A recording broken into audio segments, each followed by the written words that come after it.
नमस्कार मित्रों। माँ और बेटी यानी डॉटर और मदर के बीच में जो एक रिलेशनशिप होता है, जो एक बॉन्डिंग होती है, वो गजब की होती है, अद्भुत होती है, बेमिसाल होती है। और ख़ास बात यह है, स्पेशल बात यह है कि पूरी दुनिया में ही एक जैसी ही होती है, वही फीलिंग्स होती हैं और वही इमोशंस होते हैं। बस एक छोटा सा चेंज होता है, वो ये होता है कि हर घर का एक अलग एटमॉस्फेयर होता है, हर घर की डिफरेंट सिचुएशंस होती हैं, परिस्थितियाँ होती हैं। एक छोटी सी कहानी। रजनी की माँ की डेथ हुए अभी 6 ही महीने हुए थे कि वो एक अलग और खूबसूरत दुनिया के लिए चली गई थी, सबको छोड़ करके। रजनी की बेटी अभी 8 साल की थी, जो अपनी नानी को बहुत मिस करती थी और अक्सर रजनी से एक सवाल बार बार पूछती थी कि माँ, नानी कहाँ चली गई। जब हम नानी के घर जाया करते थे तो नानी मुझे हग करती थी, वही हमारा वेलकम करती थी, दरवाज़ा वही खोलती थी, जो भी मैं कहती थी वो मुझे बना के खिलाती थी। अब हम जाते हैं तो नानी वहाँ हमें मिलती ही नहीं है। मुझे बिल्कुल भी अच्छा नहीं लगता। बताओ ना, नानी हमें कहाँ चली गई है छोड़ करके? वो हमें क्यों नहीं मिलती है, हमसे बात क्यों नहीं करती है, हमारे सामने क्यों नहीं आती है वो? रजनी अपनी बेटी के इन सवालों के लिए उसे बालकनी में ले जाती और आसमान की तरफ इशारा करते हुए दिखाती और कहती कि देखो, वो जो सबसे खूबसूरत सितारा है ना दूर आसमान में चमकता हुआ, वही तुम्हारी नानी है। बात सच्ची तो थी। काले घने लंबे बालों का जूड़ा बांधे, माथे पर बिंदी, लाल बिंदी और मांग में सिंदूर लगाए किसी ममता की मूर्ति सी ही नजर आती थी वो। सारा दिन काम में लगी रहती थी और एक काम केवल घर का नहीं होता था, घर से बाहर का भी होता था। क्योंकि रजनी के पिताजी और उनके ऑफिस के बीच में जो रिश्ता था, उस रिश्ते के बीच में किसी को आने की परमिशन नहीं थी। वो पूरी तरीके से अपने ऑफिस के लिए ही डेडिकेटेड थे और बाकी की सारी दुनियादारी माँ के हवाले थी।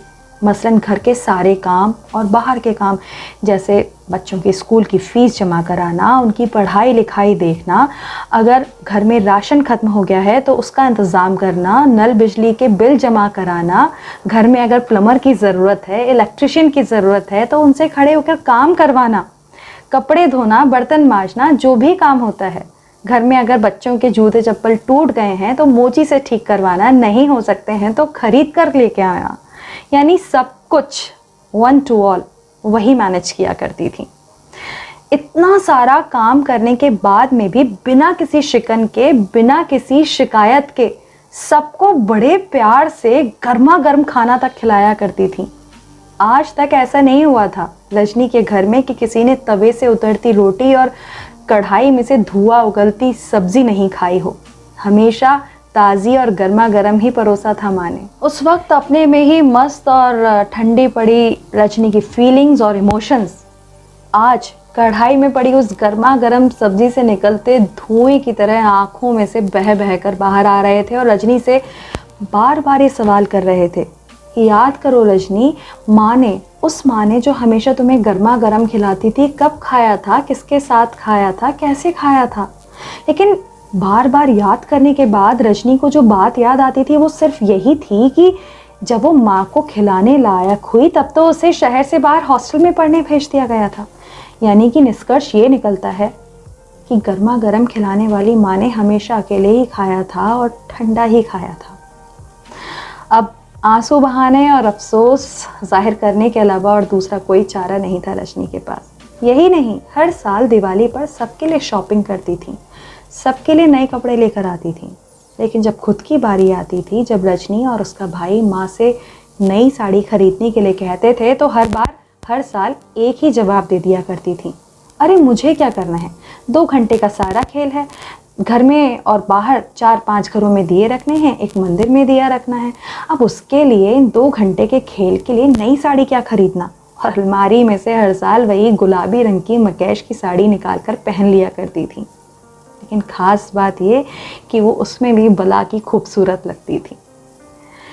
पिताजी की सैलरी लिमिटेड थी क्योंकि ऑनेस्टी और उनका रिश्ता बहुत मजबूत था।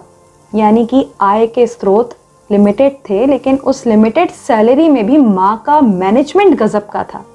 उन्होंने ही सिखाया कि सीमित संसाधनों में लाइफ को कैसे जिया जाता है। हमारी हर वाजिब मांग को, हर वाजिब बात को उन्होंने पूरा किया। स्कूल हो या कॉलेज, कभी ये फील नहीं होने दिया कि हम किसी से कम हैं। चाहे हमारा कहीं इंटरव्यू हो, हमें कहीं जाना हो, हमेशा हर स्थिति में, चाहे वो बीमार हो, फिजिकली मेंटली वीक हो, हमेशा हमारे साथ खड़ी रहीं। उनकी ममता का जो तराजू का पलड़ा था, एक पलड़ा, वो हमेशा एक ही तरफ ज़्यादा झुका रहता था। रजनी कहती है कि लेकिन हमसे चूक हो गई, हम भूल गए, और वो गलती हम शायद कभी भी नहीं सुधार सकते। उसके दिल में बार बार रह रह करके ख्याल आता है कि काश उसके पास एक डोरेमोन होता और इस डोरेमोन के एनीवेयर डोर से वो अपने अतीत में, अपने पास्ट में चली जाती, 16-17 साल की एक लड़की बन जाती और माँ 39-40 साल की, और माँ के साथ वो हर बात पूरी करती जो वो नहीं कर पाई और जिसके लिए आज वो इतना अफसोस कर रही है। माँ के जाने के बाद आज रजनी ने जब खुद को थोड़ा बहुत संभाला, उसके आंसू कुछ थमे, तो उसने सोचा वो क्यों ना माँ की अलमारी को साफ़ कर दे, उसे थोड़ा संवार दे, सलीके से रख दे हर चीज़ को, माँ की हर याद को, जैसे माँ खुद से रखा करती थी। बस यही सोच के उसने माँ की अलमारी खोली तो उसे अलमारी खुलते ही वही गुलाबी रंग की मकैश वाली साड़ी नज़र आई। वो उस पर बड़े ही प्यार से हाथ फिरा रही थी कि उसके हाथों से कुछ टकराया। उसने साड़ी को बाहर निकाला और खोलकर देखा तो उसमें एक फ़ाइल रखी हुई थी, बहुत खूबसूरत फ़ाइल। उसने फ़ाइल को खोलना शुरू किया तो उसकी हर शीट जैसे जैसे खुलती चली गई, रजनी की यादों के पन्ने भी खुलते चले गए। दरअसल रजनी की माँ ने शादी से पहले फैशन डिज़ाइनिंग का एक कोर्स किया था, ये उसी कोर्स की फ़ाइल थी। इस फाइल पे हथेली भर के छोटे छोटे पुराने ज़माने के हर मटेरियल के, यानी कॉटन, रेशमी, नायलॉन, जॉर्जेट, हर तरह के कपड़े लगे हुए थे। ये कपड़े आज के ज़माने के नहीं थे, वैसे कपड़े थे जो पुराने ज़माने की हीरोइन जैसे मुमताज़, मीना कुमारी, मधुबाला, आशा पारीक पहना करती थी।